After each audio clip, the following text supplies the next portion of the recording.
Hello, good evening, guys. I hope that you are doing fine and are having a great time with your family. And do stay safe, especially in this pandemic situation.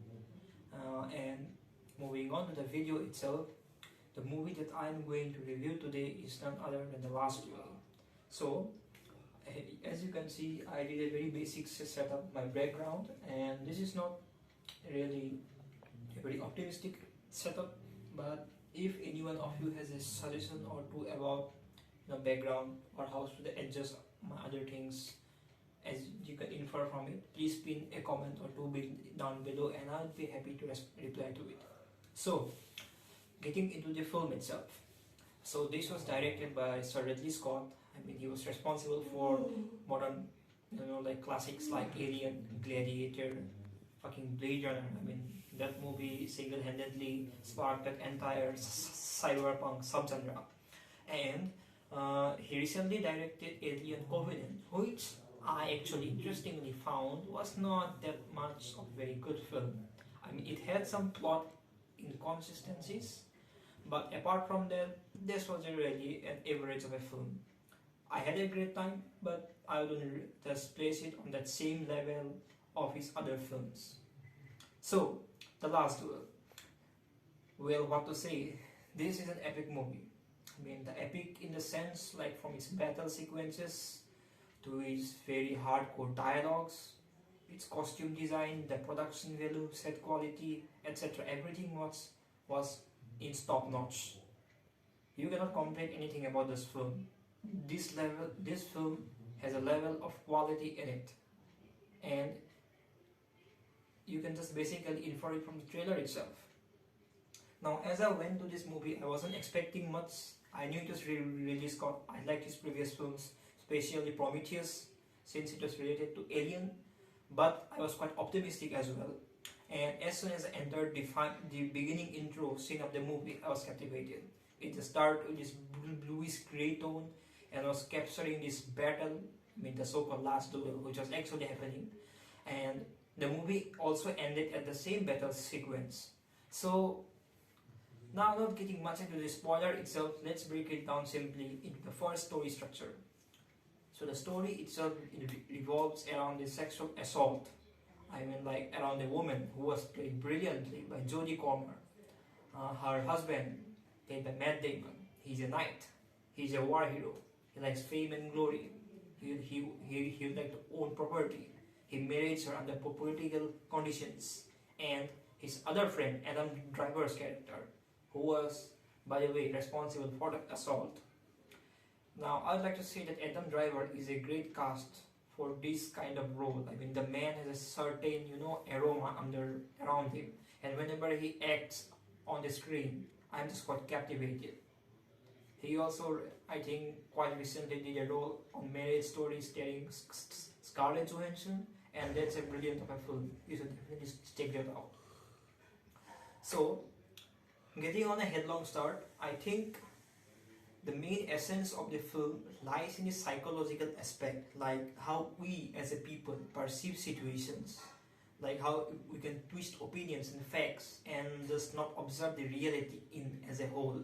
Really did a masterful work while directing this film, mainly dividing that entire plot of the film into three particular stages: Act 1, Act 2 and Act 3.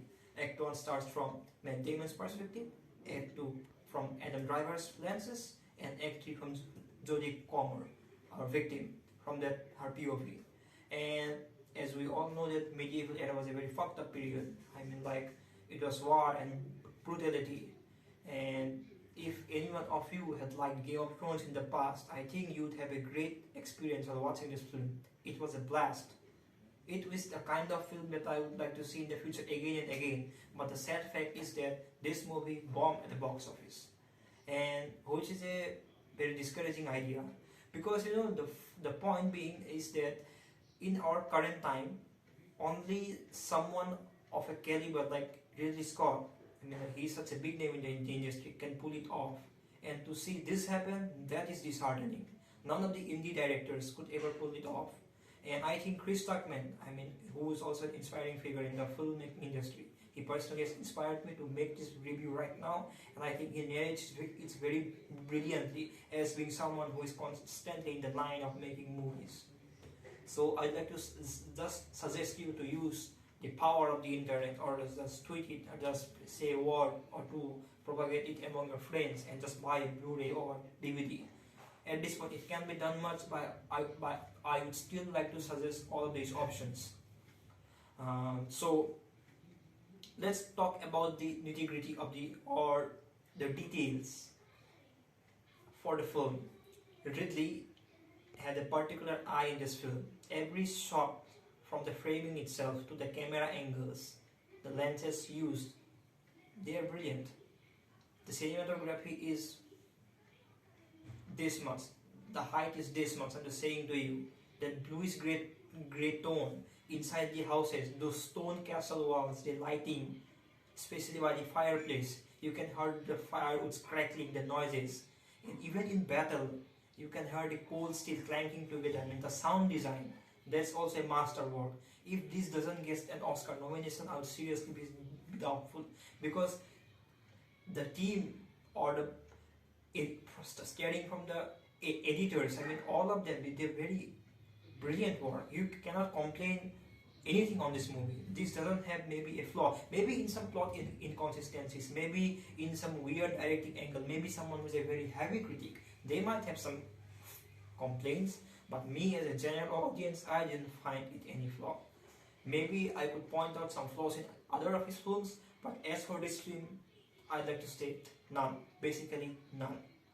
So for me, that's the point. Now, as for the rating itself, I'd like to give this movie a final maybe 9.5 or even a 10 out of 10. But since no film is perfect in my lens, I'll give it a final 9.5. So guys, just listen. The score actually doesn't matter. It's for a general purpose or opinion. You can maybe watch some other videos. But the point of this video is just to spread the idea that please go and support this film. The same thing happened with another film called Empty Man, directed by David Pryor. There were some mismarketing issues, some management issues, and the film actually bombed. It got so fucking worse that there wasn't even a Blu-ray release, I think, till now. Maybe things are changing now, but this shouldn't happen to any director as well. And I would also suggest some of you like who are interested or who are like cinephiles like me to go and invest yourself into that film. Just go and watch it, The Empty Man, directed by David Pryor. So that was it all, guys. How did you like it? Please say it in the comments below. How did you feel about it? Was the review informative, or did I just spoil it for you? Just say whatever you like, and please, no spoilers in the comment section. Just support it, be sociable. We are, after all, humans trying to entertain ourselves on the internet. But let's not forget our basic values and stay true to our own well-being. So that's all from my side. I do hope that you had a great time watching this video, and seriously thank you guys for watching my review. I know this isn't much. I'll be trying to improve my script in the future, and have a great day.